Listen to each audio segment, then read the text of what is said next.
अगर तुम्हें कोई भूखी बूढ़ी औरत जंगल के पास आम मांगते दिखे तो सावधान हो जाना, क्योंकि यह कोई साधारण भूख नहीं बल्कि एक डरावने रहस्य की शुरुआत है। एक गांव में हैवन और आनंदवीर दो भाई रहते थे।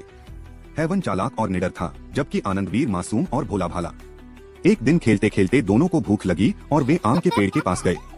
हैवन पेड़ पर चढ़ गया और आम तोड़ने लगा। आनंदवीर नीचे गिरे आम इकट्ठा कर रहा था। अचानक एक डरावनी बुढ़िया आई और बोली, बेटा मुझे बहुत भूख लगी है, आम दे दो। जैसे ही आनंदवीर आम देने गया, बुढ़िया ने उसे अपनी झोली में डाल लिया। हैवन चुपचाप बुढ़िया के पीछे चलने लगा। बुढ़िया को भनक भी नहीं लगी। बुढ़िया तालाब के पास रुकी, प्यास बुझाने लगी। झोली जमीन पर रख दी। हैवन ने आनंदवीर को बाहर निकाला और झोली में कांटे, कंकर और पानी भर दिए।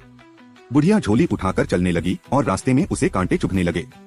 बुढ़िया बोली, काट ले जितना काटा जाता है, घर जाकर पकाकर खाऊंगी। थोड़ी देर बाद कंकर चुभने लगे। बुढ़िया बोली, अब तू मारने भी लगा, घर चल तुझे तड़का लगाकर खाऊंगी। फिर झोली से पानी रिसने लगा। बुढ़िया बोली, अब डर के मारे पेशाब भी कर दिया, घर जाकर बताती हूँ। हैवन और आनंदवीर अब भी चुपचाप पीछे पीछे चल रहे थे।